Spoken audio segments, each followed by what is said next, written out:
couple years ago, so we had a panel of people who were in their first year of church planting. And the goal of that was to give prospective church planters an idea of what it's like the first year, which can be rather bouncy sometimes. And this time we have some people who have been involved in church planting for longer than that. And we're going to find out what it's like several years into this and see if we can learn something here today. We're going to start by having each of these men talk about their church for about 10 to 15 minutes. And then we'll have open time for you to ask questions. And if you don't have questions, I have some questions that I'll ask them. So we'll let them give an overview to start with. And you ready, Ben? Sure.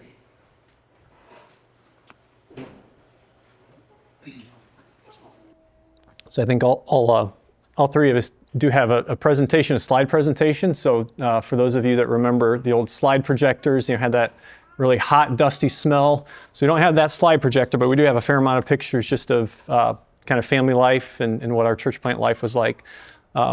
Okay, so before I kind of get in the details of sharing our experience, just to say, all three of us brothers have been church planting for 5 years plus, and you'll notice we're all smiling, more or less. So, but just to say, I would say for us and our family, it's been the adventure of a lifetime. It's been the hardest thing we've ever done. It's been also the adventure of a lifetime. So I'm Ben Craig, and my wife Kristen and our 4 children are here. I think I can, there we go. Okay. So this is a picture of our family currently. So we're in Lexington, Illinois, just smack in the middle of the state. And so this is the people of our background. So we came from a denominational background, neo-Anabaptist type, apostolic Christian would sort of be the primary, the plain people presence in our area.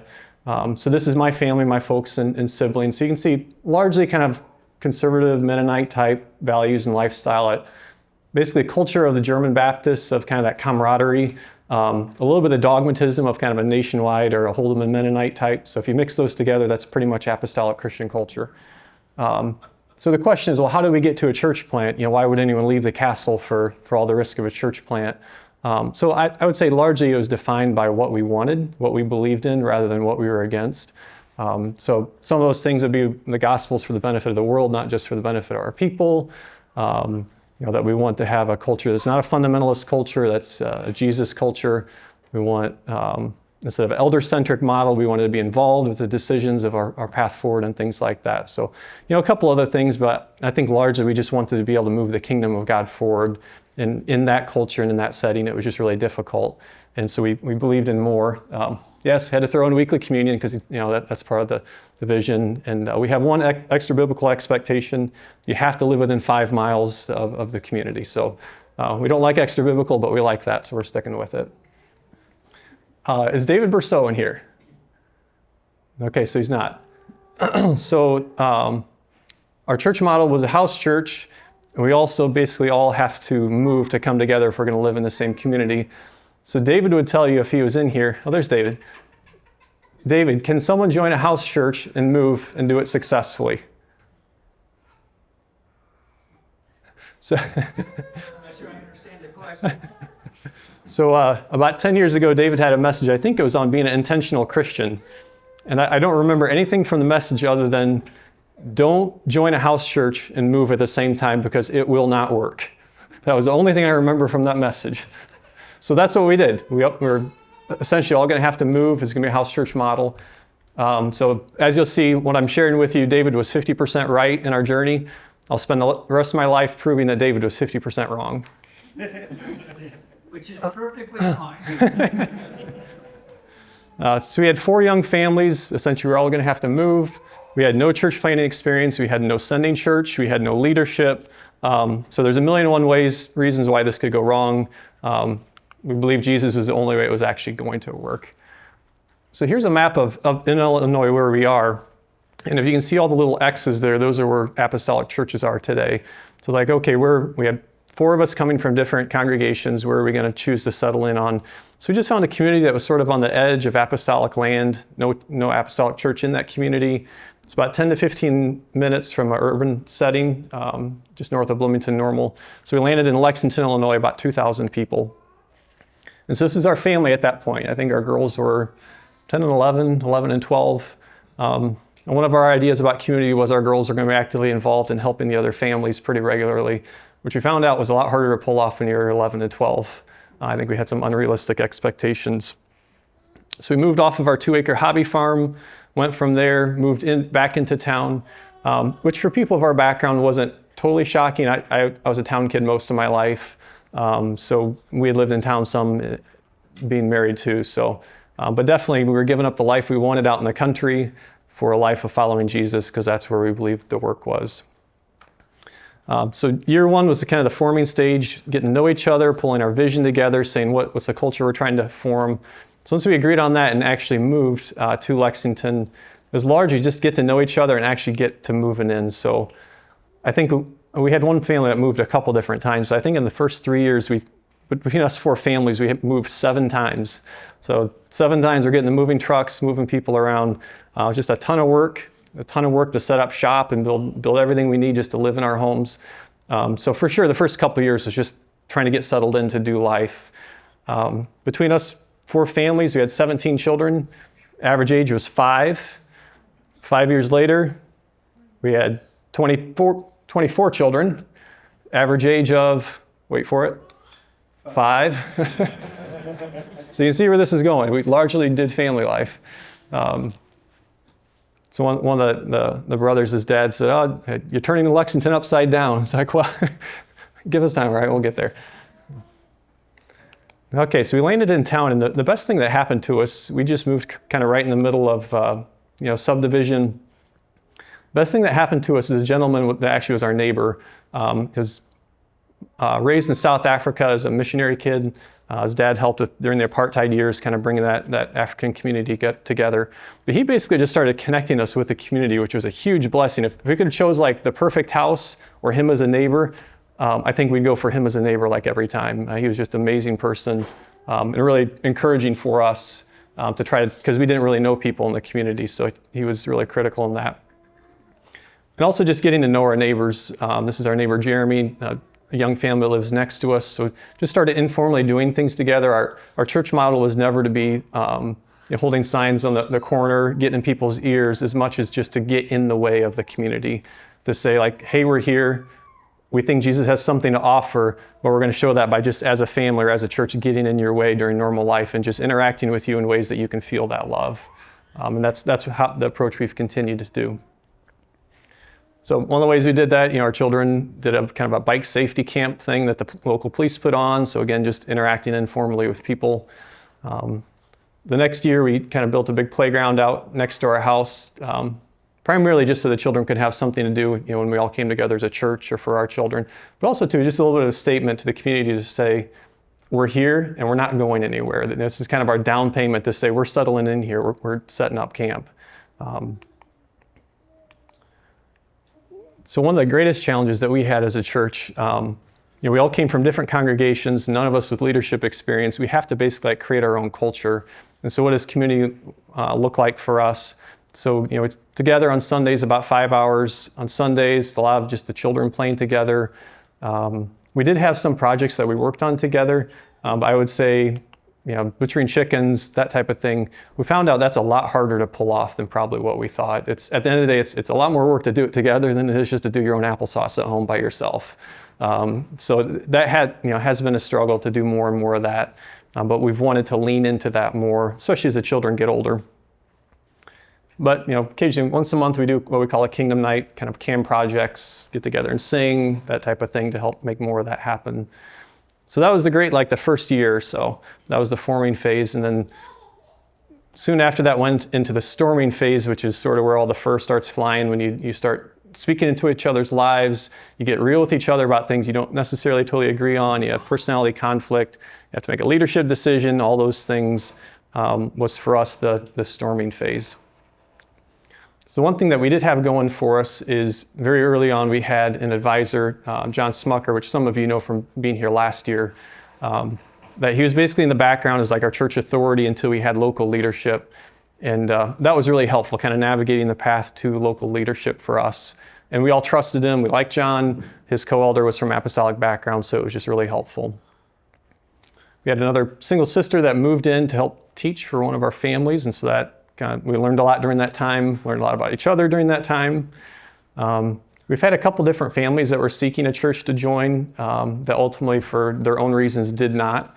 But again, flattering and exciting. At the same point, you realize how complicated it is for that to work well for them. Ultimately, there's just a lot of things that have to line up for them to land well. So all those families did move on to find other settings. Then we went through COVID together, which is probably as much fun as you all had with COVID. We had our own version of fun trying to figure out what's the principles by which we make these decisions. How do we do church during COVID? So I think our daughter Lucy here, as we're worshiping over the phone, doing conference calls for worship, and during about a 6-week period, I think that expression summarizes pretty well I think we were all just sort of wishing life could go back to normal. But it was just sort of a test for us to walk through together.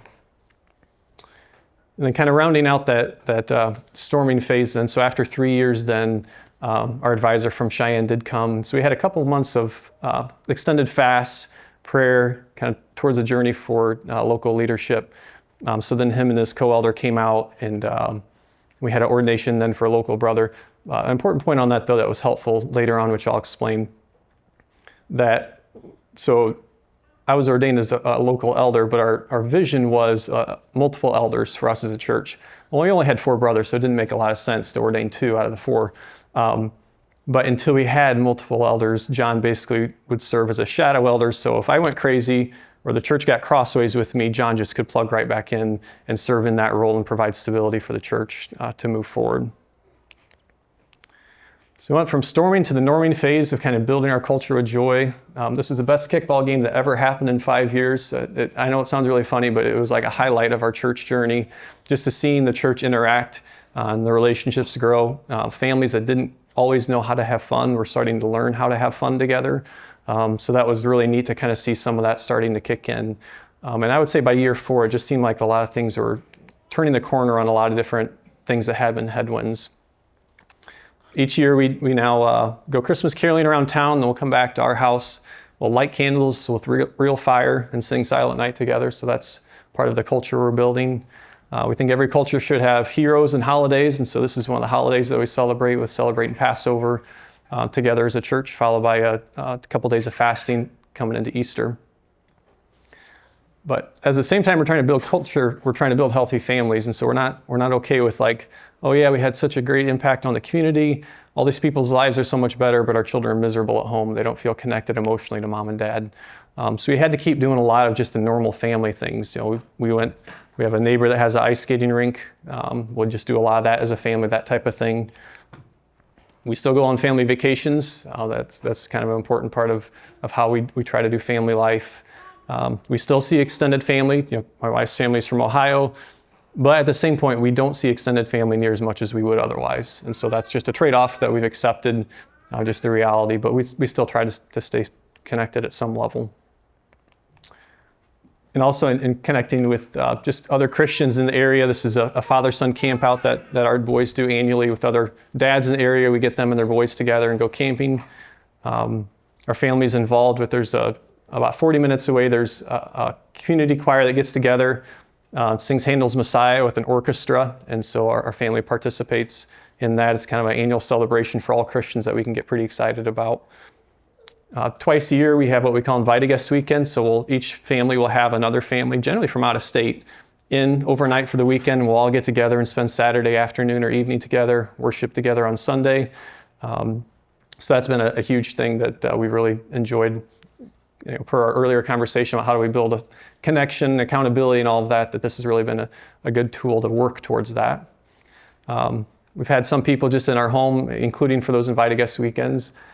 Here's some of our crazy friends that Kyle and Gina and Lavon and Jewel, our friends here, that came out to visit us. And again, that's actually been a real stabilizing force for us as a family, because as you know, locally you don't have as much a relationship at certain age levels for your children. So we've had to reach out to create those friendships in ways that we couldn't locally just because they weren't there.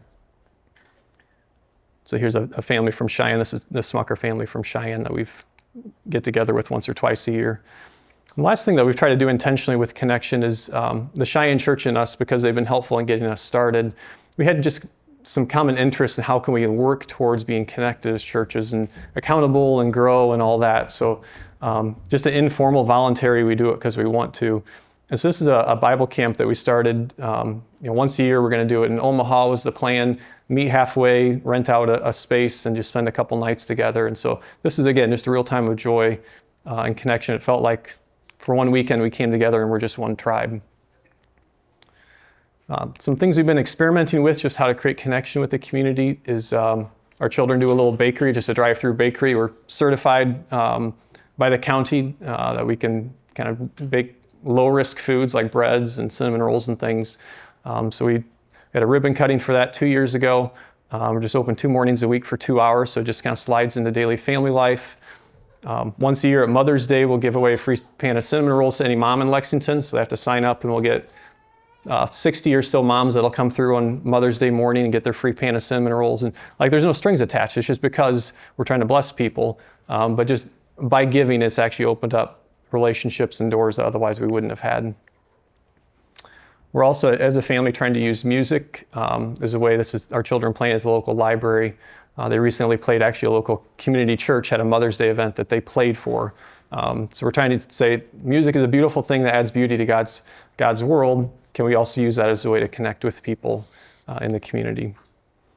And lastly, I know it sounds frivolous, but a house dog is a great way to connect with people in community. It's basically like having a baby. You got in the community, you have a baby, and everybody wants, oh, your baby's so cute, can I see your baby? A dog is the same thing. So if you're having trouble connecting with people, get a house dog. Just don't track how much they cost you annually. Kind of rounding out just kind of some of the normals. So, those are some of the highlights. Some of the reality is there are times it gets pretty lonely. You're a second-tier relationship to almost everybody. You're a tier 1 relationship to your local tribe. Everybody else thinks of you largely when they don't have anything else to do. So it does get lonely at times. You feel like you're initiating everything. It's like there's so much work to get things started. Like, do we have to initiate everything? And the answer is yes, you do. So it is a lot of work. It's also totally ridiculous. It's sort of like marriage. Like, if you don't laugh about it, you're going to go crazy.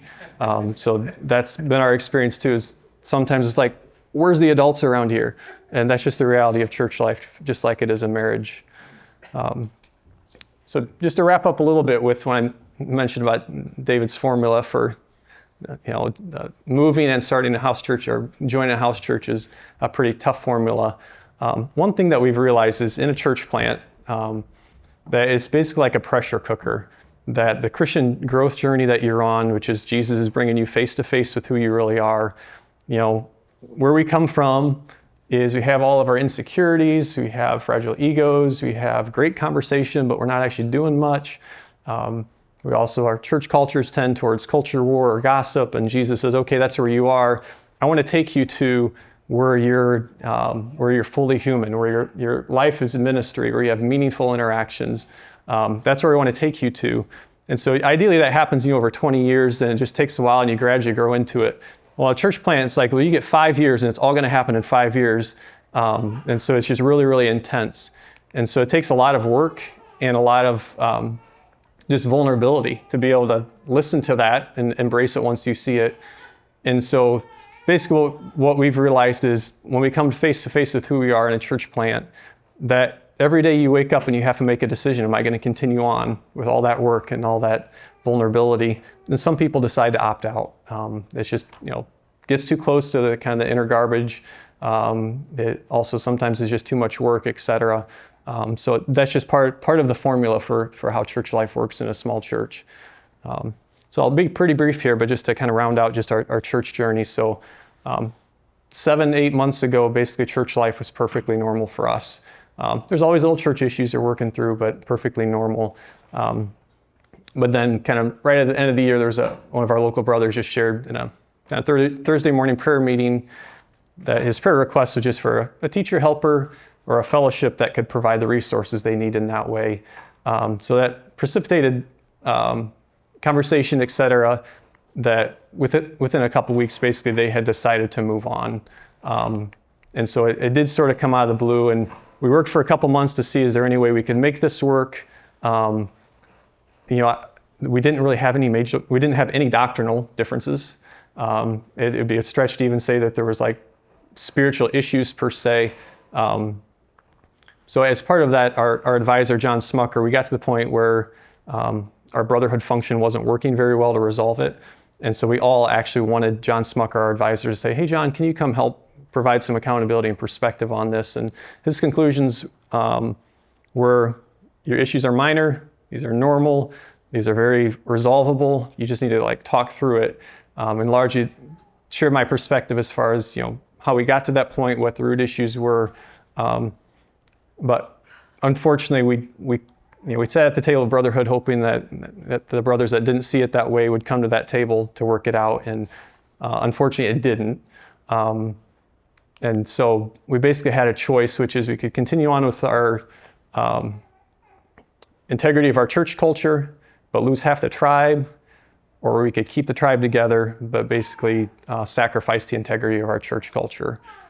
So unfortunately, that is what happened. That two of the families then, basically Easter weekend was their last weekend, decided to move on to assembling with a kind of traditional apostolic church again. And so we're kind of thinking about, okay, what does that mean for the future, et cetera. So just to finish on that, that we had so many tailwinds. Our advisor agreed that we have a lot of things going for us. We have a decent vision. We've got integrity in leadership. That there's every reason to continue on, even though it's just two families now. So that's what we plan to continue to do, is to, within 5 to 7 years, we could be a multi-generational church, even if we don't have other families join us, which we hope they do, and that's what we're praying for. So just two graphics to finish here. So this video, hopefully it'll work, this is life as a church plant. So I don't know, you might just click on that video to see if this is life as a church plant.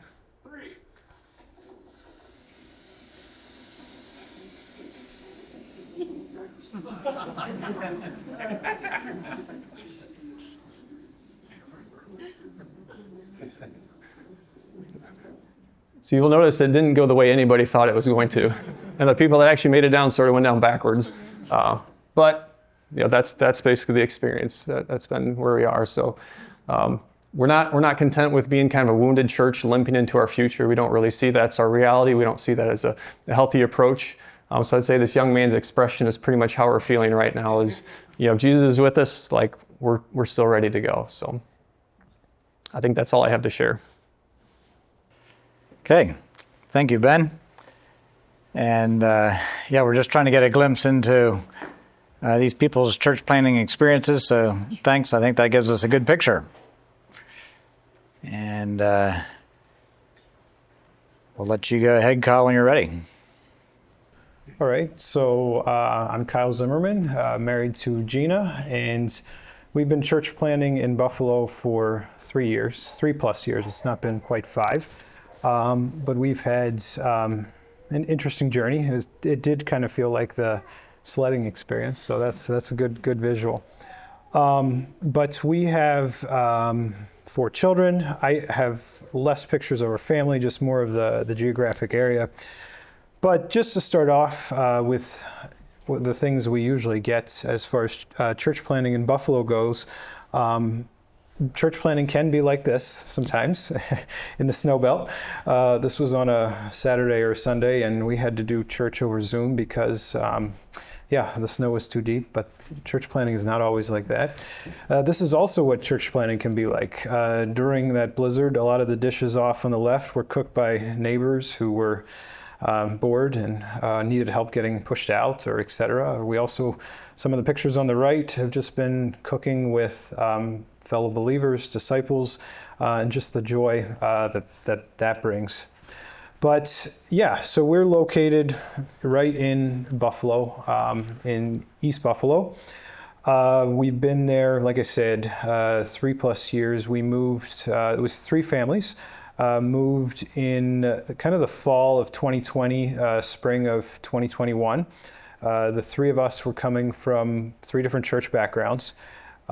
We did some compatibility, some Bible studies for a while prior to, for several years. And yeah, after we moved, we did dig into some of that compatibility a little bit more. And within the first year or so, we did have a family that walked away from the church plant. So that's kind of our journey. That happened earlier. And the two of us families continued there. And since then, we've had over the years, we've had a variety of people come into our life. It always has seemed God has opened up a season to bring people in to help take care of us and carry us on. But currently we, as far as the main church planters, there's two families. We did have another family driving in for a while and decided not to move to Buffalo. And we also had a single brother who had been with us for about a year and a half. A job had brought him into Buffalo, and then a job also took him out. But we were so blessed with another adult presence while we were there. Just a little bit of background about Buffalo. So, we're sitting right on Lake Erie as far as how did Buffalo come to exist. It kind of got famous because it sits right on the lake for the Erie Canal. So back in 1825, when the Erie Canal was completed, all of the grain that goes to the East Coast from Kansas and Illinois and all of those places, instead of having to go over wagons over the Appalachians, could go on the Erie Canal. And so that meant that all of the grain could be essentially taxed or would be handled within Buffalo. So Buffalo quickly became one of the wealthiest cities in America. There's a bunch of famous events that would have happened there. We hosted the World Fair in the early 1900s, and a lot of things happened. So Buffalo was on the up, but now this is perhaps a more accurate picture of Buffalo. So this is a neighborhood where I work in, and under the shadow of a beautiful old Catholic church is kind of the remnant of what is kind of falling apart with Buffalo. So the population used to be almost more than double of what it is now back in the 1950s. But then there was urban decay after that, and a lot of the population moved out to the suburbs. So this population was primarily Italian, German, Polish, Irish immigrants, very hardworking, blue-collar class immigrants. And as urban decay began to happen, they moved out. The drug and gang scene got really bad in the 1990s, early 2000s. But in 2020, for the first time, the population actually grew. So we are starting to see a revitalization of the city, and that's mainly through immigrants and refugees who are pouring in. As far as the area, it's mostly Catholic. It would have been Catholic origin. This is a picture I took of a church that had been left vacant for years, and it's actually owned by Muslims, and they use the school that's attached to it. They have a bookstore in there, but the church has been left to utter decay, so the roof is falling in. And I know there's a lot of different people here. Some gather in homes, some gather in church buildings or rented facilities, but that doesn't really matter to me where you gather. But this is just a visual kind of representation of where Christianity is in Buffalo. In fact, there's a bunch of rumblings going around right now among the Buffalo diocese that they're getting ready to close 1/3 of their churches to pay off the scandals they have had to deal with. So it's a very sad representation of what Christianity was and what it's becoming. Here's another example. As these churches die off, the brick building on the right is on our street. It's a Buddhist temple. You can see they still kept the crucifix on the top. I guess, I don't know if it's probably pretty costly to go up there and remove it. But inside is, a giant statue of Buddha. I wouldn't say we have a huge Buddhist representation in our neighborhood. I think it was just availability. However, we're seeing a lot more of the churches turning into mosques or masjids, as was the case with this beautiful basilica. It's one of the biggest in the city, where it's turned into a Muslim mosque. So just kind of where we're at now, we are, as far as I shared a little bit about the teamwork, also with this journey, my wife has, as we had mentioned Friday night, has had thyroid cancer, and it's not our defining factor of who we are. However, it has caused some challenges along the way with the teamwork dynamics, her health struggle. Between the two of us families, we do have, sorry, I forgot for a second. We have 9+ children, 9 and counting, with the other family. And so there's not been a lot of time for evangelism, outreach, as far as both of us brothers are working, generally full time. And also just with the health dynamics, we've just been more reactionary and just handling life as it comes. However, I think we're finally in a stage of life where we can start having vision ahead and begin to get back to kind of why we came to the city. We do have a heart for the refugee community. We did walk alongside closely with a refugee family, an Afghan family, and we also have 2 refugees, 2 brothers who do worship with us sometimes. So we do kind of have our hands in that at the moment. Also, our house is located on a very busy street. It's kind of like the 1950s, I suppose, where all the children are out to play unsupervised all day long until a mother yells out that it's dinner time and they go running. So it's been a blessing and a challenge to try to positively influence the children and not just become frustrated or just let our children be totally influenced by the culture around them.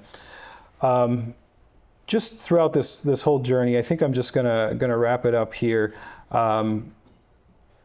I was just thinking about everything that has happened to us, and I didn't go into too much depth, but I was reading a book recently, and a quote stuck out to me by Elizabeth Elliot, and just reflecting everything that happens to us. And she said, if God has given us a gift, it's never only for ourselves. It's always to be offered back to Him, and very often it has repercussions for the life of the world. I was just thinking on that. I think that summarizes what happens in church planting so much. That's why I like this event here, that the good stuff we've been given, it's easy to accept that as a gift, but also the trials that God allows in our life that we wouldn't necessarily sign up for. If we can reach a spot where we can recognize that it can be a gift and that perhaps God has showed His love through us through these trials that we never would have accepted otherwise, it can be a real blessing. So, Thank you, Kyle. That's a nice introduction to your life in Buffalo. Okay, I'm Jason Allgaier. My wife Lucinda is here. We have 4 girls. They're not here this week. We lived in Hamilton, Ohio, which is close to Cincinnati, for, 12 years? About 12 years. And then we decided to move to Fort Lauderdale. So I'm going to talk mostly about kind of that transition to move. So if you're just starting church planting, some of these things might seem a little familiar. If you've done it before, you may look back and say, oh, I remember going through that experience. Or sometimes you have round 2, or round 3, or round 4. And this was our round 2. This man here is a man that I greatly admire. You may know who he is, you might not. He traveled about 2,000 years ago, not quite. He traveled to India for sure, possibly China, possibly Indonesia, probably the most well-traveled missionary at that point in time. You may know him as Thomas the Doubter. I know him as Thomas the Brave. Thomas was one that always struggled with doubt. Even in his writings later on, he voiced concern about moving someplace. And he was scared. He was timid. But just like he said when Jesus said he wanted to go into Jerusalem, he said, let's go and die with him.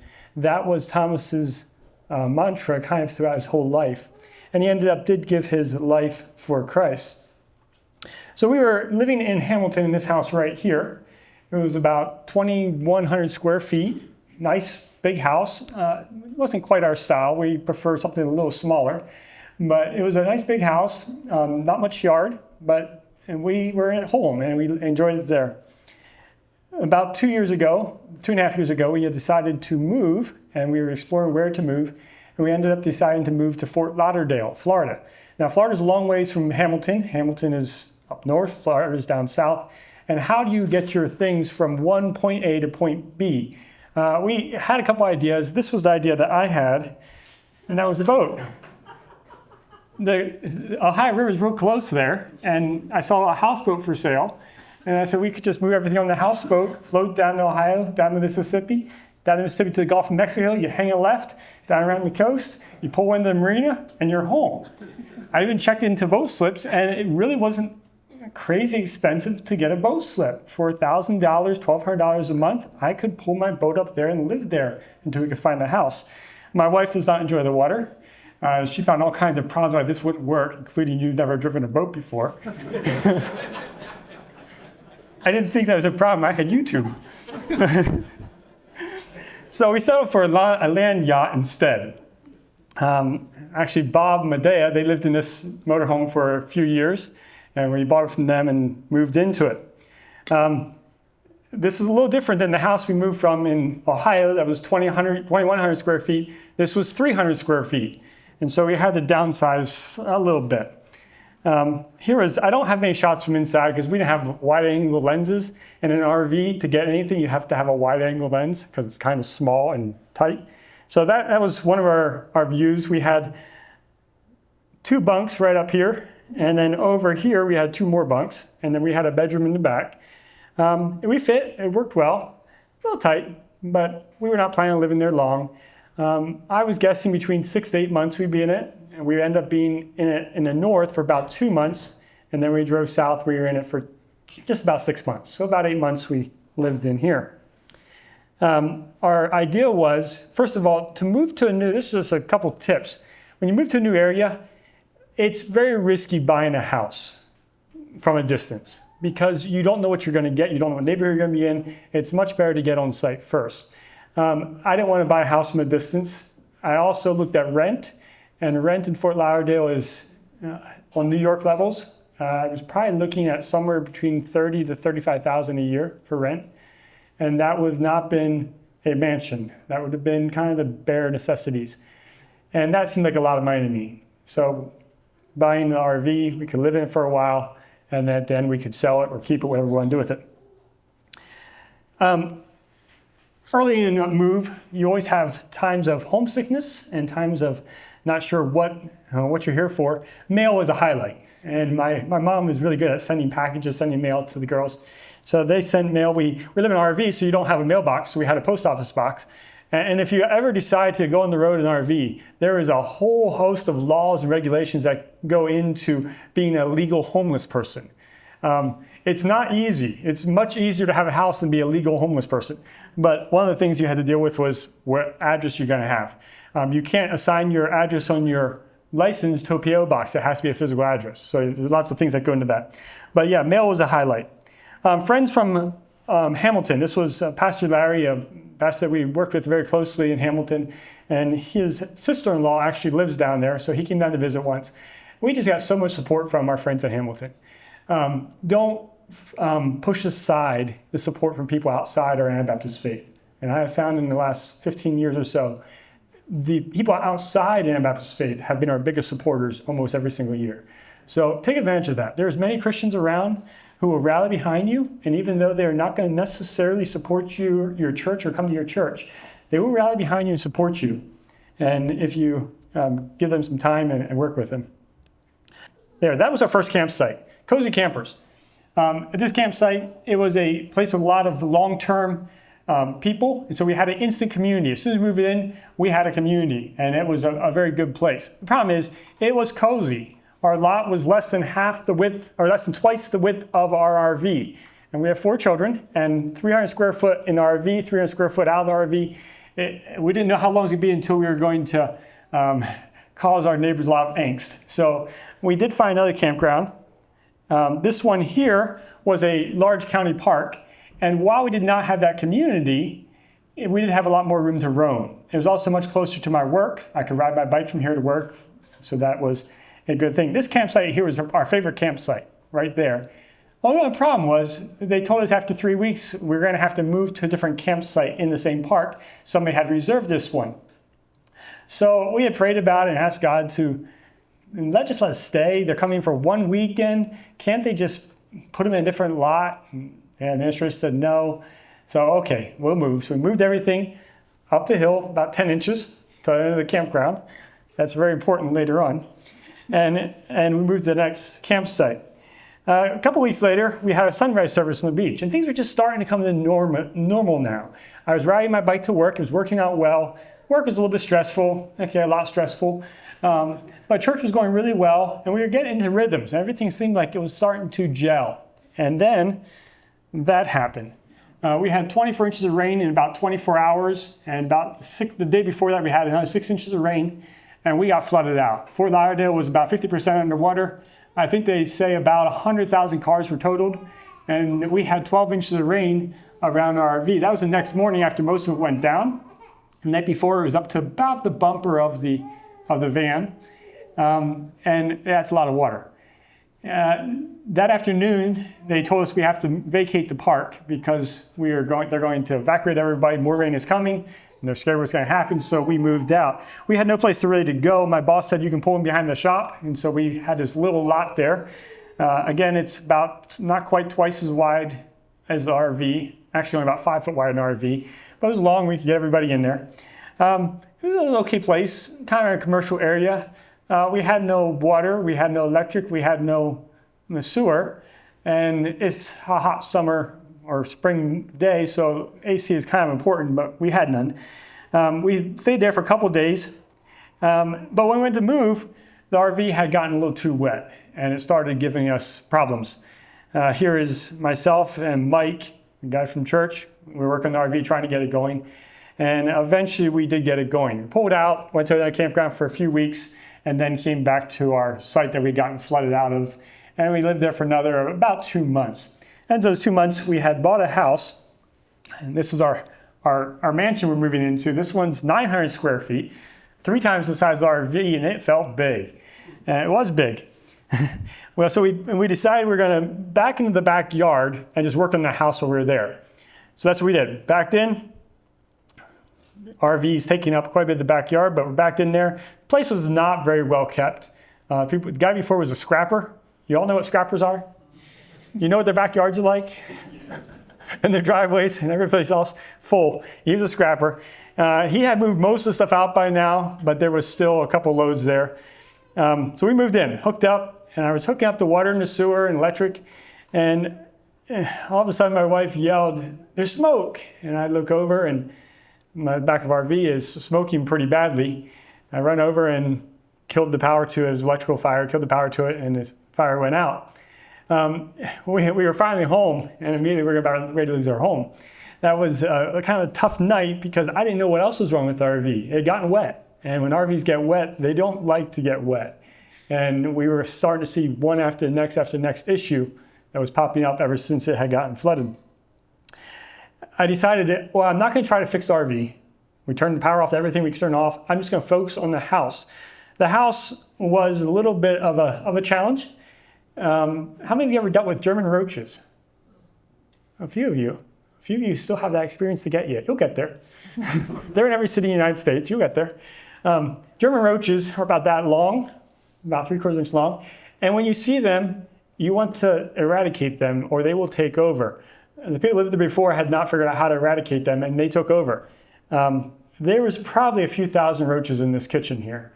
And it was a project. You pull a cabinet off, and they are running by the hundreds. And this is the house we're going to move into, but before we move in, the roaches got to go. There's only room for one of us there. So we got them out. In Fort Lauderdale, it's a constant battle. And if you live there, it's a constant battle. You're battling against bugs, against iguanas, and against invasive plants. If you do not fight, they win. So you fight or you lose. It's also in that area down there, the salt and the sun and the wind, rain, it just seems like things don't last. They just break very quickly, and you're constantly repairing stuff. During this whole time, my mental health was going downhill. And this is something we often don't talk about, mental health, but it is an important thing. The stress, daily stress was just starting to grind at me. In August, sorry if I get, I'll show you. August was my low month. It got to the point I could not remember my children's names. It was just really bad. My mental health was gone. My memory was gone. It was just bad. And I didn't know what to do. I didn't know a place to turn to. I cry out every morning. The Lord just sent somebody. And I'd hear nothing. It was rough. And finally, at the end of August, I was getting to the point where our finances were about gone. I was mentally exhausted. And it came to the point where I decided that we're going to have to probably move.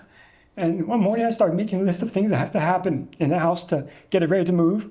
And now I didn't tell my wife this, that I kind of come to this conclusion. But we're going to have to move. That afternoon I came home. My wife gave me a letter from someone in Hamilton. There was a check inside. Money inside that was going to keep us going for another month. So maybe, well, we got one more month. Next month, another check came. And we got another month. Yet, in our lowest times, God is there. And He will get us through. September, we decided kind of one last ditch effort to stay there. I was not making enough money. We were about $1,000 a month short to stay there. And our savings were gone. And we decided there's one last thing we can try, and that is to go into business myself. I remembered that, I had forgotten this, but I remembered I had a retirement package from a previous employer that we could cash out as seed money for the business. So cashed it out, started business, and things took off with the business. I was able to quit my job very soon after, about 4 weeks after I started. And I've been working ever since. God has provided in just huge ways. The stress is not near as hard as it was working for the company. And yeah, God has been great. This picture here, some of you may have been in this tunnel. This is the tunnel close to SMBI. It's a turnpike tunnel. And this is what it felt like. You're leaving the black behind you, and you have a little light out there. Maybe you'll get there. If you keep going, you might get there. And I'm not sure if we're out of the tunnel yet or not, but we're getting really close. It's starting to feel like it's lighting up. I can see trees outside. I can remember things again. And it's definitely getting a lot better. A couple pictures from church. We meet in Matt Waldron's house. They have a room out back that we meet in. This is set up for church. Normally on Sunday morning, we have about 20 to 25 people come. We have a pretty solid group of people who are stable, and we can count on them. And that is very helpful in a church plant. Matt's have been there for about 7.5 years that the church has been going now. And looking at other church plants, it just seems like it is well beyond its years, if I can say it that way. The stability and the building blocks that are there are just really solid. Going down there, probably our biggest concern was church. How is church going to be? And it has just been a tremendous blessing. So yeah, church has been going very well. We have lunch afterwards, and I often stick around and play games or talk. Sometimes it gets fairly late. Sometimes it's 2, 3, 4 in the afternoon until we finally decide to head out. This is just this past Sunday. Some of our group there. David Rizzo, this is Fabian and Natalie right here, and their 2 children. Not a very good picture of them, but that's all I have, so sorry. Fabian has had some back and forth with them in years past. Mike, right here, was baptized on Easter Sunday. He's become a pretty close friend. He's a handyman as well, and we work together a little bit, not much. But yeah, he's just been a huge resource. Anytime I need something, I just call Mike, and Mike tells me where to get it. And that's been very helpful. He has gone through some struggles of his own too. And keep praying for Mike. He was baptized Easter Sunday. A couple weeks before then, he went through a pretty big trial. And I just am thrilled by the way he handled it. And God is really working in his life. He talks about it now. He says that if I would have followed God's way years ago, I would have saved myself so much heartache. And I think we can all attest to that. If we would follow God every step of the way, we would save ourselves a lot of heartache. A couple lessons learned. The things that we were most concerned about moving to Florida were the things that became non-issues. Just very easy. I say something, I'm not going to say it was not an issue at all, but just very easy. The things that we were the least concerned about, did the least planning for and the least consideration. I thought I could get a job anywhere and support us, and all of a sudden I realized, no. Working in blue-collar work down there, you will not make it on one income. And we had wanted to do it as my wife staying home, and so that was going to be very difficult. Fort Lauderdale was not a place we were drawn to. In fact, we tried pretty hard not to go there. We visited a number of other places, hoping that somehow God would let us go someplace else. But at the end of the day, that's where it felt like he was leading us. And it's still not something that I'm going to say, I love Fort Lauderdale. It's a big city. It's fast-paced. A lot of, just everybody's out for themselves. A lot of greed. A lot of ethics are just really poor. So it's just a hard place to work in and to live in. But it has become home. It has started to, I don't need GPS every place I go, every time I go someplace. And it is starting to feel a little bit like home. I'm not sure who said this last quote, the soldier does not choose the battlefield, but the battlefield chooses the soldier. It was one of the generals of World War II who said that quote. And that's kind of how it is for church planting. The soldier does not choose the battlefield chooses the soldier.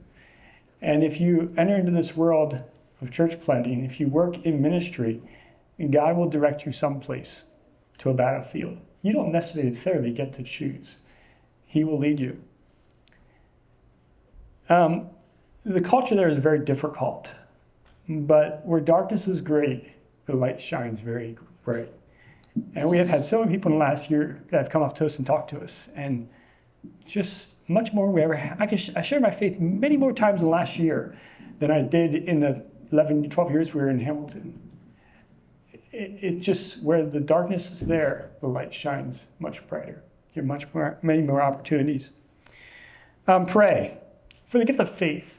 It's listed as one of the gifts of the Spirit. I don't know if you ever picked up on that. And that's not talking about saving faith, but that's faith in Christ for your daily needs.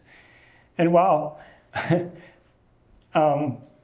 Thomas also struggled with faith through most of his life, I'm one of those people too that struggle with faith. So pray for faith. Pray for God's continued protection and provision.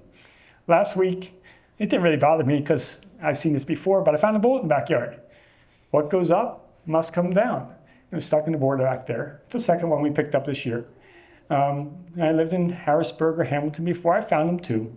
People shoot guns in the air and you find bullets, but it's a little disconcerting to see a bullet stuck that far in a plank in the backyard.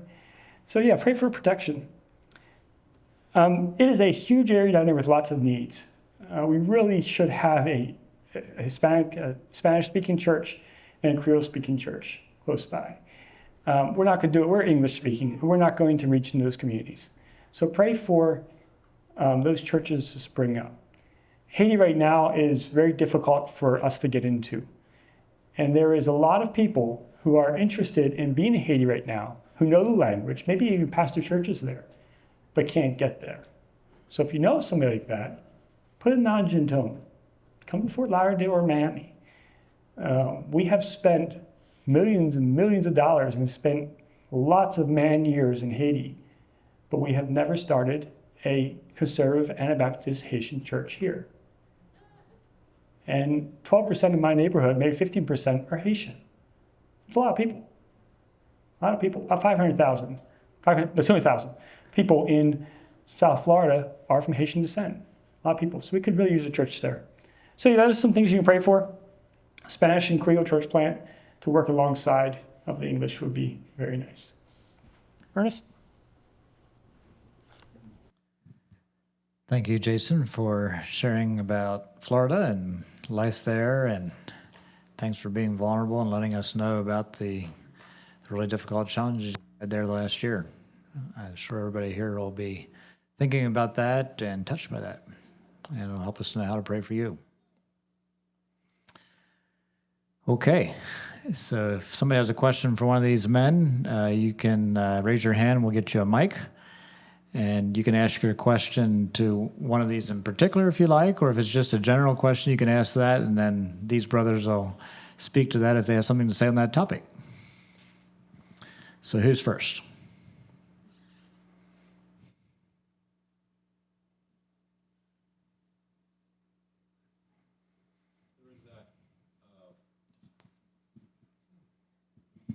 There is a brother from the church where we attend now, with also another family from Barnwell, South Carolina. They are there. You probably know. Okay. They're about 30, well, it depends on traffic, about 15 to 20 miles south of us, so anywhere from 35 to 3 hours south of us.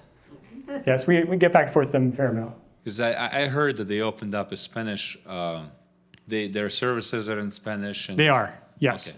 Okay. They're just too far away. I mean, it's too far distance in order to refer Spanish people from our area onto them. They're also starting a school, and they're hoping to have it running this fall and be able to take in students this fall. It's lots of legal stuff to deal with, but they're working at that.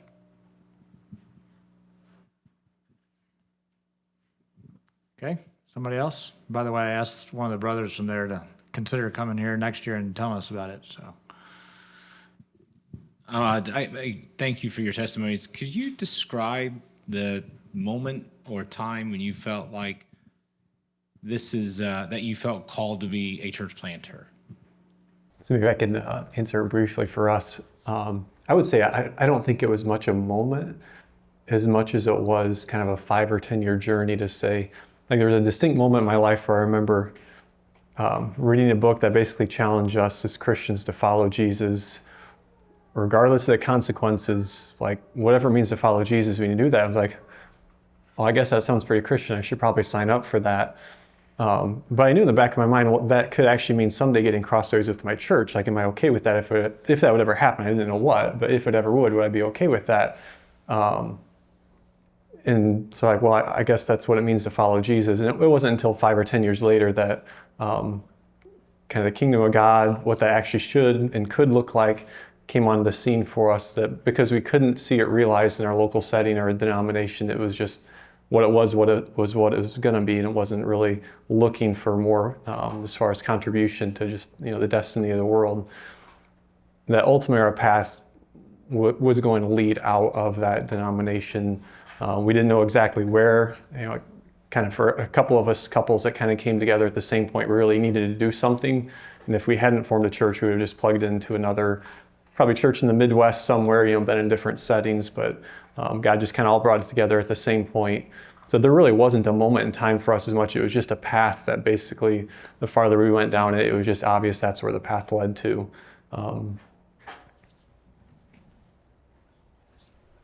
Yeah, I don't know that there was a defining moment for me either, but it was a collective several-year journey. But to describe the feeling, yeah, it was perhaps terrifying and freeing all at the same time, because it did feel like this was our purpose. Just to give you backstory, a year after my wife and I got married, we went with another couple to Niagara Falls, fun little double date getaway. I remember driving I-90 around Buffalo thinking that is a really crummy place. And 9 years later, I was buying a house there, or 10, whatever it was. Yeah, I can relate to what Jason said in that last quote. I do feel, it when it came down to actually moving to Buffalo, it wasn't like it's something we really wrestled with. It just was an impression on my wife and I that this is what we were supposed to do. And yes, did we have a choice? We did, but it just seemed like the path in front of us led us there. I don't know either when it was. I was in my late teenage years. I was starting to work in urban areas. I pretty much thought I was going to be in an urban area. And I decided to go to college primarily because I was planning on being a prison chaplain. And somehow during college, I totally got off rails. I don't know how it was. I totally forgot about becoming a prison chaplain and started planning on becoming a church planter. It was interesting. My uncle was a prison chaplain. I read his book that him and his wife had published 2 or 3 years ago. And all of a sudden it dawned on me, wait, how did I walk away from that? I don't know how it happened.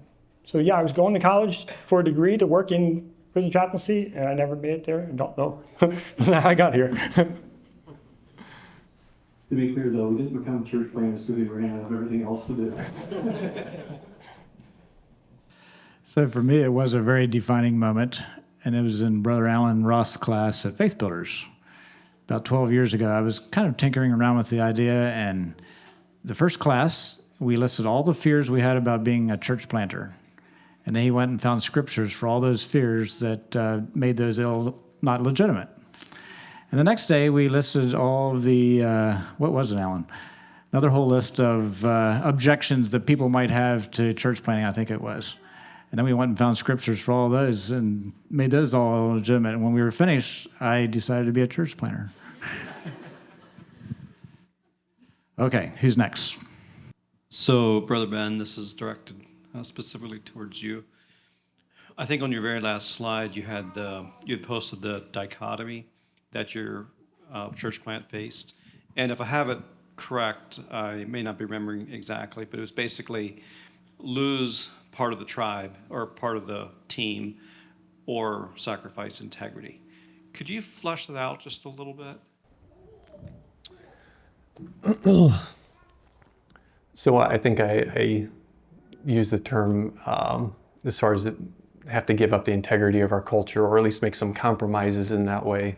So I think primarily that comes down to the whole idea of how you are a brotherhood, how you relate to each other, how you make decisions, how you resolve your problems. You know, kind of that concept of we have a table of brotherhood. You know, I have an issue or I have an idea. Well, I bring that to the table of brotherhood for conversation, for dialogue, for new ideas, for accountability, and then we pray about it, and then we make a decision together, and then we go on to execute it. And so all that can be corrupted at all those different levels to where it can sort of descend into politics, and you have backroom things going on, or instead of partnership, you have to appease each other. That at the end of the day, you have sort of this ideal sense of how brotherhood should work. And so sometimes you fail in it, and that's inevitable. You are going to fail in actually pulling off this brotherhood thing all the time.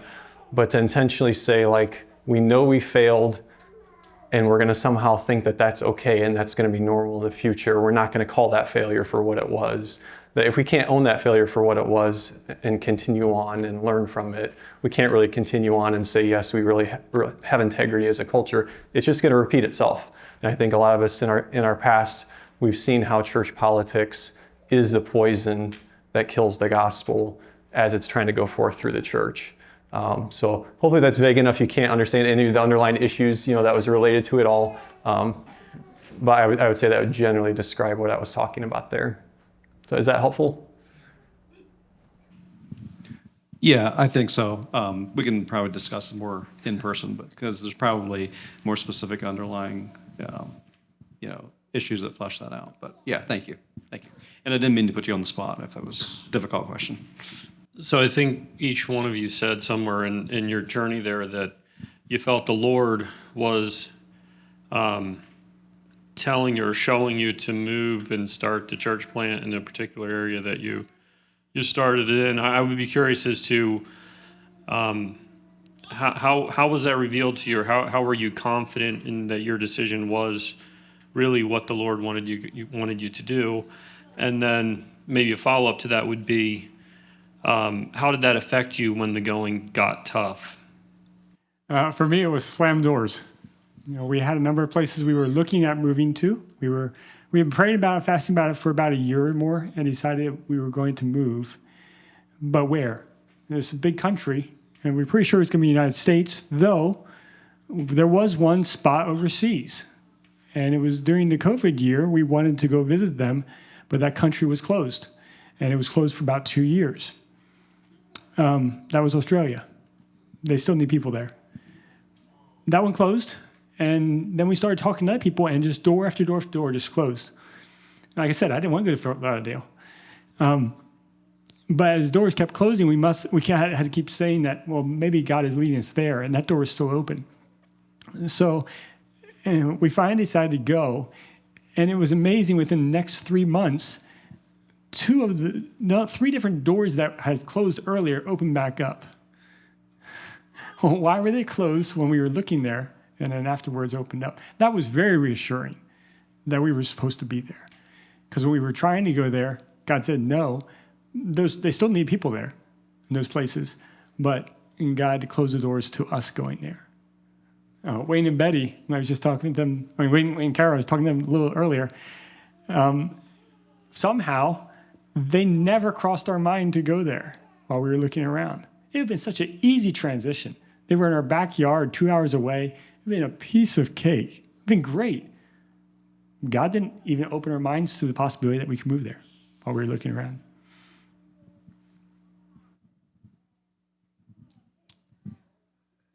Yeah, so of the 3 families that started, we had 2 of the families who were praying for a place to go, and one of the families had a place in mind and was praying for people to join them. So that was good confirmation from the beginning. Also, just in prayer, in talking to other mature Christians who were excited about the gospel, did reveal some confirmation that way. To answer your question, as far as when the going got tough, absolutely. Yeah, Satan loved to throw in doubt and, well, did you really discern the Spirit okay? And are you really supposed to be here? And yeah, I mean, just a couple weeks ago, I remember specifically in prayer just being like, God, why are we here? And it's just happened to be a low point. As Jason reveals, we all have low points, and I still don't know greater vision picture completely, but God was very clear that day, as gave me some confirmation of huge intervention from Him that yeah, His will is still for us to be there. I think for us, the geography was actually basically pragmatic. That we were, 4 young families all coming from 4 different congregations, 2 of which were out of state. That ultimately, pretty much almost everybody, if not everybody, had to move. So we had to find, okay, where is that going to be? It sort of made sense. 2 of us are in Central Illinois, and then 2, one from Minnesota, one from Kansas. That sort of center of gravity seemed to make sense more in Illinois, to be sort of somewhat central for going to see extended family and things. One brother that wasn't part of the church plant was leaning on me personally pretty hard, because his vision is more, in an urban setting, that, hey, why don't you consider Bloomington Normal? It's a college town, 150,000 people. It seemed to make a lot more sense. And kind of working together as a group, for me, that was going to be a bridge too far to do a new church thing together with people we'd never done it before. And also, at least half, if not all of us, were like living in the country or had lived in the country. To drop us all into an urban setting at the same point, to me, it was like that was a bridge too far to really think that was actually going to work for everybody. So we ended up choosing a smaller community of 2,000, 15 minutes away from that large community of Bloomington Normal. There's enough jobs in the area, enough homes and whatever that, I guess my theory is, and I'm a huge believer, in urban ministry and urban churches is a wonderful thing. I think too, a community of 2,000 people has just as much work as a community of 2 million, because at the end of the day, you're only interacting with, a couple thousand people in your life anyway. So I think my theory is, if you can find a community that's not 300 people, at least a couple thousand, you'll find a meaningful reason to interact, a meaningful mission within that. I don't know, like when things got tough, I don't know that the destination to move, if that's played into, like, was it the right thing as much as I think we learned the families that move from a long distance away, they have no extended infrastructure beyond you as a local church. And sometimes you actually have to push them to build that, because you're not going to have enough infrastructure and resources as a local church to meet all their needs. if they don't intentionally go out and start building that themselves, eventually it creates a lot of hardship. And so sometimes you just have to lean on that. And I would say in hindsight, we didn't do enough of that. That definitely would have helped.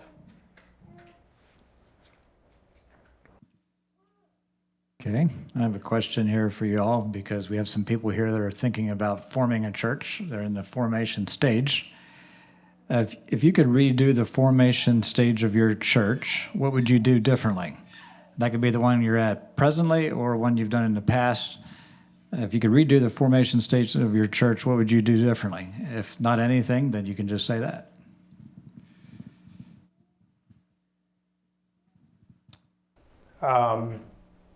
Yeah, I'll go first. While we did some compatibility stuff beforehand, we did not do enough for sure.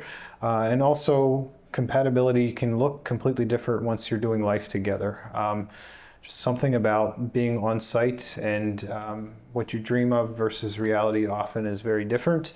The other thing I would change is we didn't have any formal advisors at that point. We do have several brothers who we meet with several times a year, and that's been a tremendous blessing to keep us grounded. And so I would really encourage, if there's not a formal sending church, you need to have some warriors behind you who can hold you up and help with cohesiveness, because the going will get tough.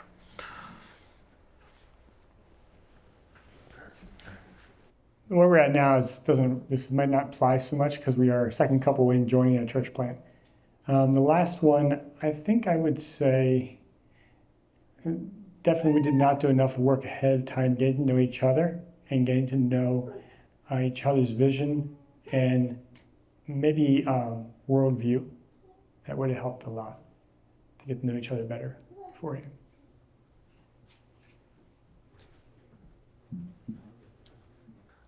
Yeah, our experience without having a sending church, without any experience, without any leadership, we were sort of like blissfully naive, which in some ways was actually helpful and in other ways can create issues. I think there's so much you don't actually know.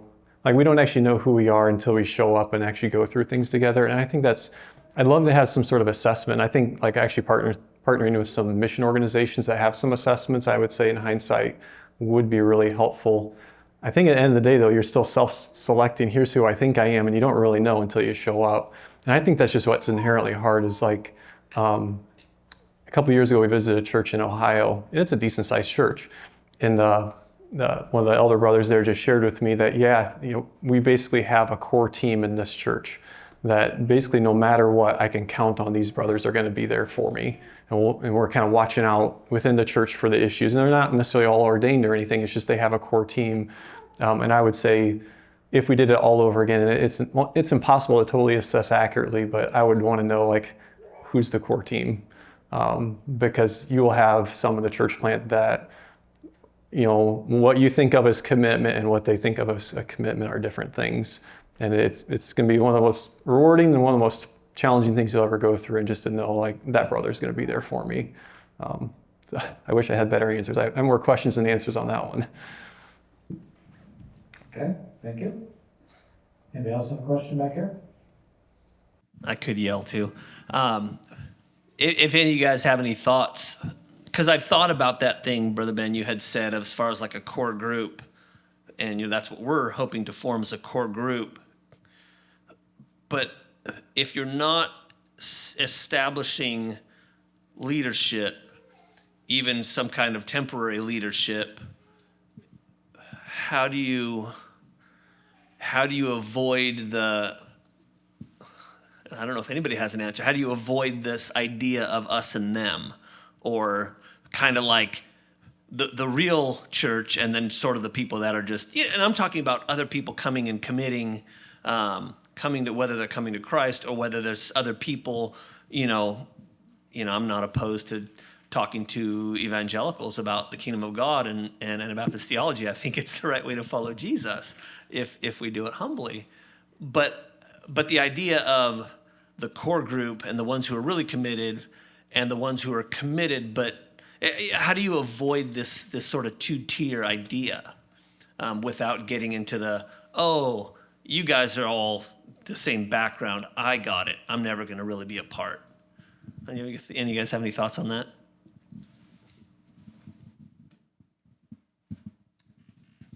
Jesus nailed this with the parable or story of the rich man with a feast. And he said there's three people. Remember what they were? The first one did not come because he had bought land. Now, in Jewish time, land is not wealth, it is influence. And we go into a whole bunch of reasons why that is. But it's because of influence, because of place in community, place your standing, your reputation. Next one was animals. That's wealth. The third one is relationships, a married wife. And then Jesus said, unless you take up your cross, lay down your life, you cannot be my disciple. Those four categories of reputation, wealth or possessions, relationships, and your dreams and aspirations cover everything we can deal with. We don't take a high enough standard on ourselves. Jesus said you have to lay down all this. And it is no easier for somebody in our background to follow Christ as the gang runner down the street. We both have to lay down everything. And if we look at it and see what we have to lay down in order to follow Christ, it kind of moves us from them. When I'm working with people from outside of Mennonite background or Anabaptist background, my message is the same as when I'm working with those inside. You must lay down everything. And a lot of times it is actually easier to lay things down when you do not come from a good background. A good background often is hard to lay down. Yes, it is a challenge to not get that tear in there. I think one of the things we can do with it is while you put leadership in place, you find ways to include everyone. Whether it is, we have an older man from church that always asks the blessing on Sunday's meal. And he doesn't pray like you and I pray. Sometimes he gets halfway through the prayer and he starts having a conversation with somebody standing beside him. But that's his job, and that's what he does. Find ways to include everyone, and it can help limit that tiered idea.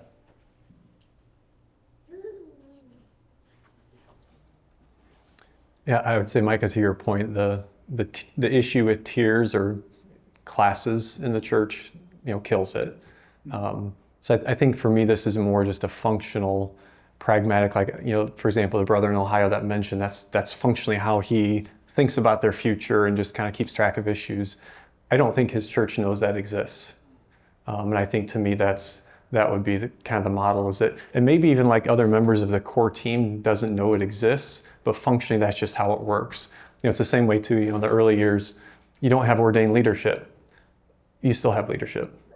Functionally as a church, you still have brothers that have the ability to pull together ideas, pull together the group, whatever, to help author the next chapter in the story for the church. And so I think it could be the same way without creating, because that would really concern me.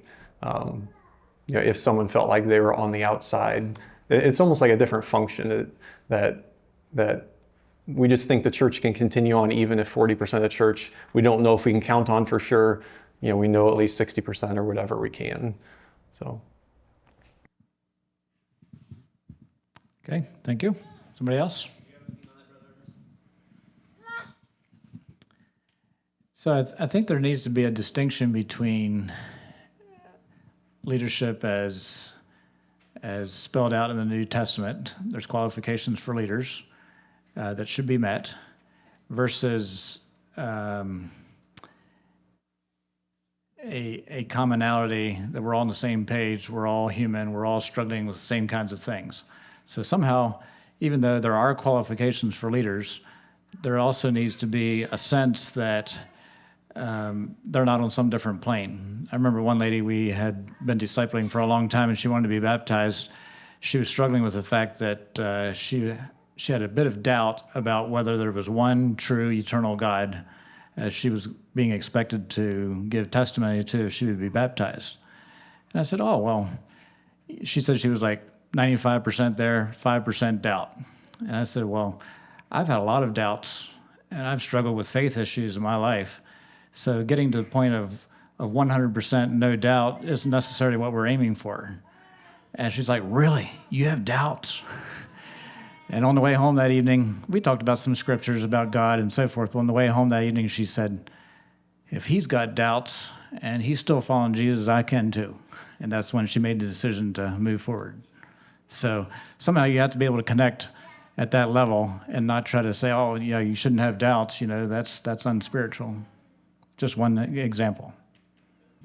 What is the role of your wife in church planting? I know one very well, but the others I don't really know. And then I was going to ask, like, how has she supported you through these times?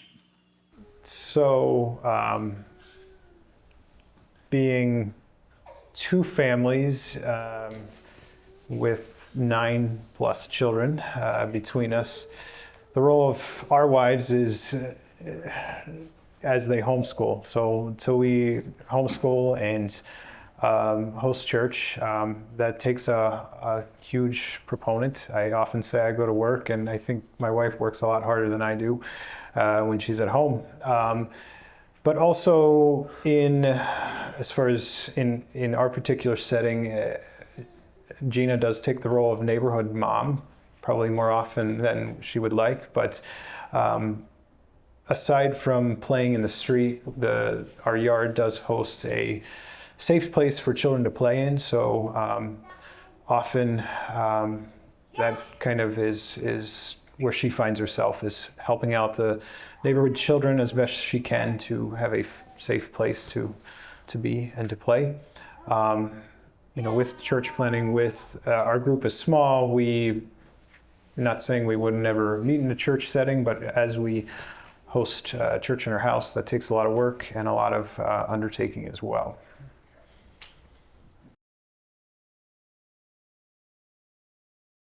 I would say that the last thing my wife would ever want me to say is, hey, let's take a houseboat down the Mississippi River. The second last thing that she would want me to say is, hey, let's do a church plant.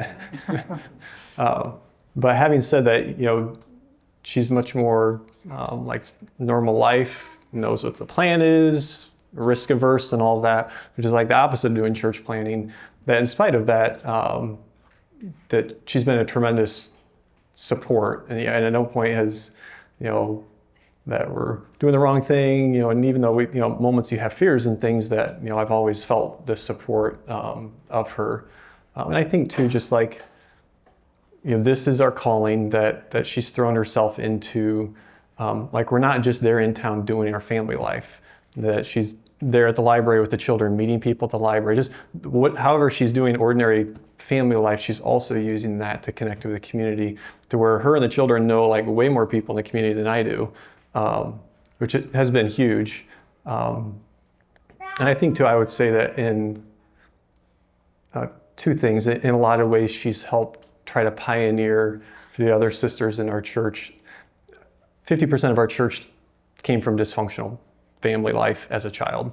So that created its own unique set of issues, and just how to grow out of that into something that is healthy and fully functional, et cetera. Sort of championing the path towards what that could look like, in our family life, what is a relationship, that just trying, like all the sort of fundamentals that we all want and need to know, but some of us don't, that she has championed a lot of that. And also too, she's a student of human behavior. And so coming from that dysfunctional past, she can pick up on all sorts of stuff that I don't pick up on, which has been really helpful, because we sort of like experience things differently, and the different ways we experience it, we have to come down and say, okay, like, what did you see? What did I see? And the truth is generally somewhere between that. I would say she's sort of, in some ways, like my sixth sense to say, like, what are you feeling that I'm not feeling, has been super, super helpful. I would just also add, yes, my wife and I have different fears and see things differently, and it's a huge blessing to complement each other in that way. She takes my harebrained ideas and tells me why I need to rethink that. And my half-baked ideas, she finishes baking them. So yeah, my wife carries probably more of the load of church planting than I do. Yes, I'm the one up front, but she's the one who actually makes it happen a lot of times. A couple of weeks ago, this is being recorded, so I have to be careful here. You can ask you some stories later. the men cooked for lunch for Sunday. And let's just say we had some interesting flavors on things like cheesecake and burgers and so on that we don't have when the women cook. Somehow it works better when they do those things and us men get out of the kitchen. But yeah, both my wife and Beth, the other lady there, are the ones who kind of behind the scenes making sure everything happens. And I don't know what it'd be like without that, because my coworker, Matt, and I, we tend to miss the details too many times. And I'd say for my wife, it's the thinking about people that I'm not thinking about that we should be in contact with. Think about this person, we should be praying for, or maybe we should be touching base with this person or whatever. And that's just been a great help to me to think about, oh yes, we should be thinking about that. We should be trying to get together, or we should be praying for them or whatever. So maybe this is more of an observation. But maybe you have something you can add to this or something. Or maybe someone else here has something to add. So we talk about like accountability, or not accountability, compatibility testing and whatever before we start church planting.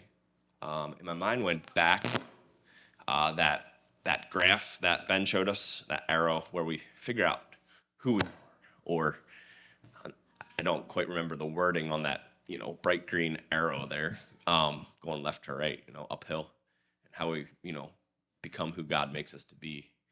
But is it possible, like, all the compatibility testing in the world isn't actually gonna change? God changes who we are, right? And he uses different, possibly uses different methods in each one of our lives. And so, like, a detour someone takes out of our church plant, feels like a failure possibly to me and you. But if God is making them the people that he wants them to be, and in the process making me a different person that's more like him, all the compatibility, possibly. I don't know. That's just, I don't know. Someone add something else to that. I'm done. Sure, that's good.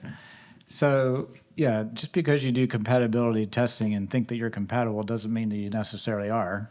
And people do shift in their views, their values, et cetera, after they have experienced life a bit, and sometimes that becomes incompatible. I would just say that the compatibility testing rules out some incompatibility right off the bat that is not going to work, or probably not going to work. But then, you could get into it and you did the testing and it still find out that there's maybe not enough compatibility, different visions or whatever. So. Yeah, I would, similar to marriage, I would tend to think that compatibility is actually irrelevant in some ways. In the way we typically think about compatibility is can this work? And the gospel says actually it can. When you have Jesus and his disciples, you have Matthew the tax collector and Simon the zealot are both among the tribe. Like, that should not work, okay? And so I think for me, it's more just like, do we have the humility to embrace who we are once we learn it? Because if we can, like, my wife and I are radically different people. And in our weakness, we could drive each other crazy and how incompatible we could be. But by embracing and celebrating those differences and saying it's like, the bone and the muscle, we're different, but we're working together in beautiful ways. I think it's actually a feature. What I would want to know is if it was possible, tell me about a time when you made a mistake and someone shared that with you and what happened. To me, that's much more important than your psychological profile, I think, because that's what's going to show up. And we can work with crazily different people, but if we can't work together, we can't work together even if we're identical.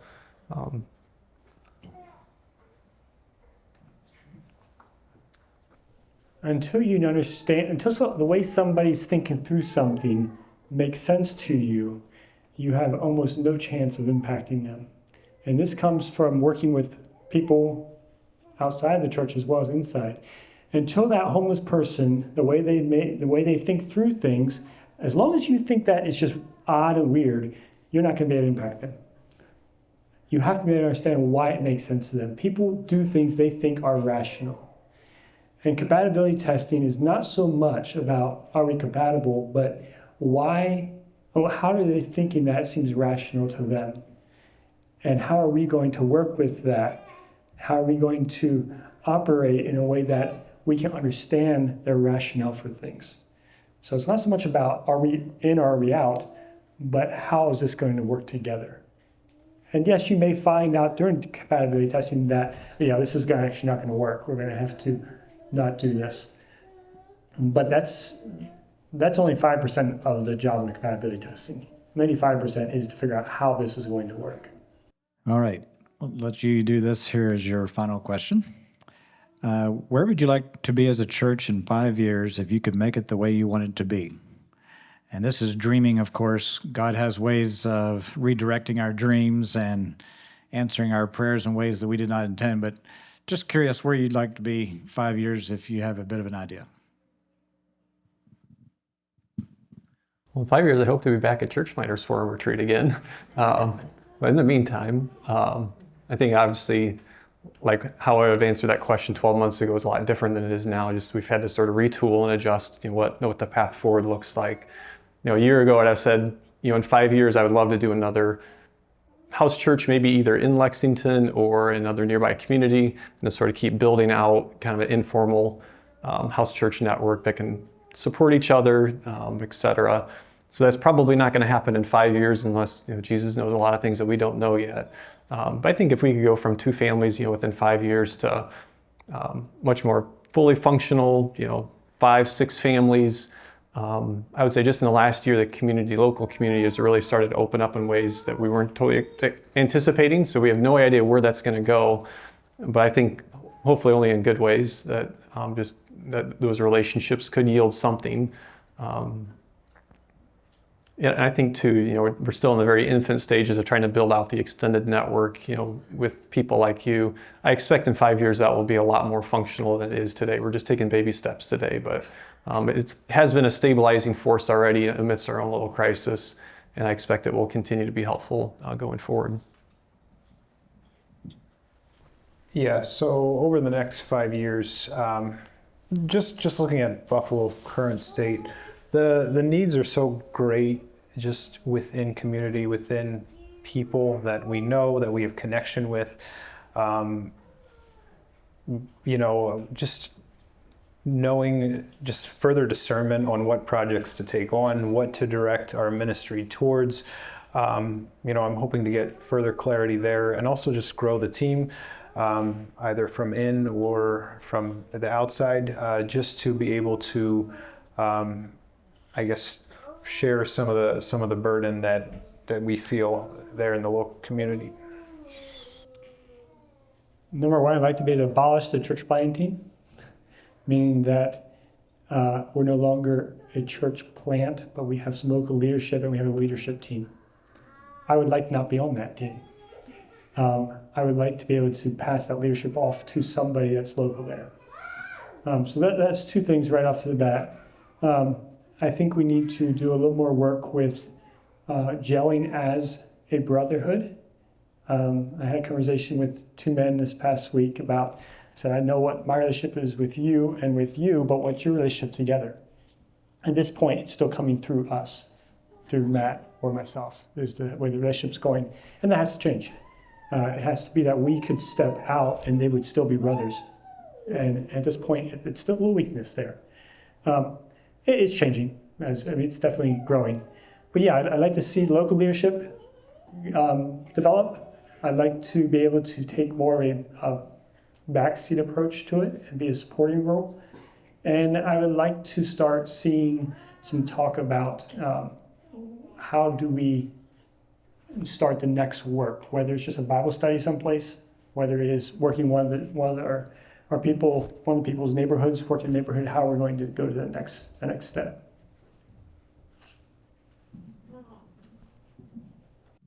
Okay, thank you, brothers, for preparing this pictures for us and presenting what you had, and appreciate that very much. We'll be glad to hear from you again in 5 years and see what God actually did. So let's just pray here. Thank you, God, for each person in this room and the journey you have them on. We only got to hear from several of us here today. But I pray that you'll bless each one that's seeking you, serving you, seeking your will, and we want to follow you through difficult times that are coming ahead and joyous times as well. Bless each person. In Jesus' name, amen.